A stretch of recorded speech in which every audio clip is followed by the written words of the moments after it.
Hi everyone! Good morning and welcome back to our YouTube channel. So ayan guys, so tingnan nyo. Ito yung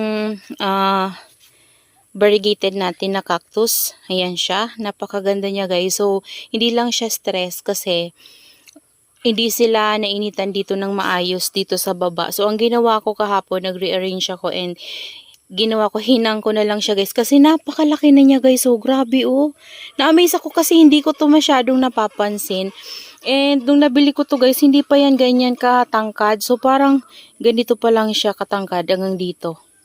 Ayan no. Tapos ngayon, ayan na siya. So kapag ito guys ay na-stress, nagiging pink po yung kanilang leaves. Ganyan. Lahat po yan nagiging pink. Tapos nagkakaroon ng mga white kagaya niyan. So ngayon, naiinitan na sila kasi tinanggal ko yung net. So meron ako niyang dalawang pot. Ito yung pinakauna kong ganyan guys na nabili. Ayan siya. So ito medyo stress yung dito niyang leaves. So lumiit ito. Dito lumiit yung yung leaves niya sa taas. Pero bumabalik na naman siya and stress yung lumalabas guys. So pinapaarawan ko na talaga sila dito kasi gusto kong maging maging pink. Kagaya nung nabili ko siya guys ay sobrang pink na pink talaga. Ganito yung color niya oh. Ayan. So napakaganda nito kapag stress kasi ayan. Napakalago na niya and then napakahaba na guys nung mga stem niya. Ayan no. Tapos ito, tingnan nyo guys oh. Dati maliliit pa to. Ngayon, palaki na din sila. Ayan o. Ilan ba tong piraso? 2, 4, 6. Yan. Meron tayong 6 babies. Ay, 7 pala guys. Ayun pa o. Isang maliit. So, bali 7 guys. Yung nandito niya sa gitna. So, before kasi, ito, nakataas to ganyan, no? Kasi tinatalian ko siya. Kasi gusto ko pataas siya. So, akala ko kasi tumataas siya, guys. Pero hindi pala. Parang, siya, nagtitrail din siguro siya kapag sobrang haba na. So, ayan, no? Napakaganda niya, guys. Diba, guys? So, napakabait din ito, guys. Yan, bigyan ko kayo ng care tips. So, ito, pakatanim ko nito, dry soil lang din. And then, after 1 week, nagdilig na ako sa kanya.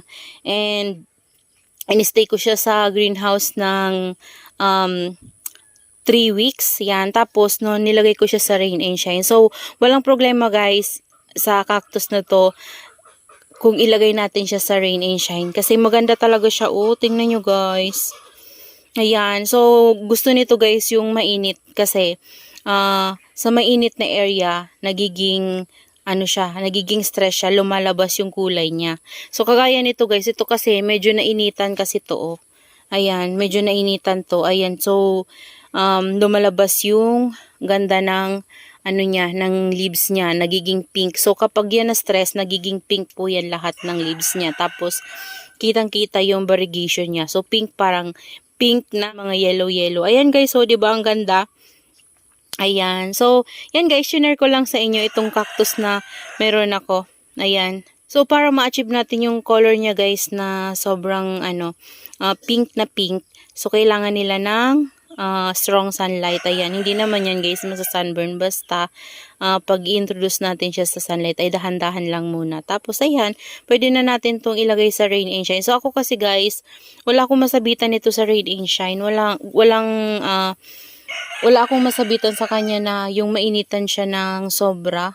Kaya ginawa ko, dito na lang muna siya. And okay lang din naman dito siya guys kasi open naman itong ating greenhouse na. Ayan, no, tinatanggal ko yung net nila para itong ating mainitan lahat ng ating succulents and cactus and bumalik yung mga ganda nila, yung kulay nila. So, that's all for today's video guys and I hope you enjoy watching and see you on my next vlog. Happy gardening everyone! Bye-bye!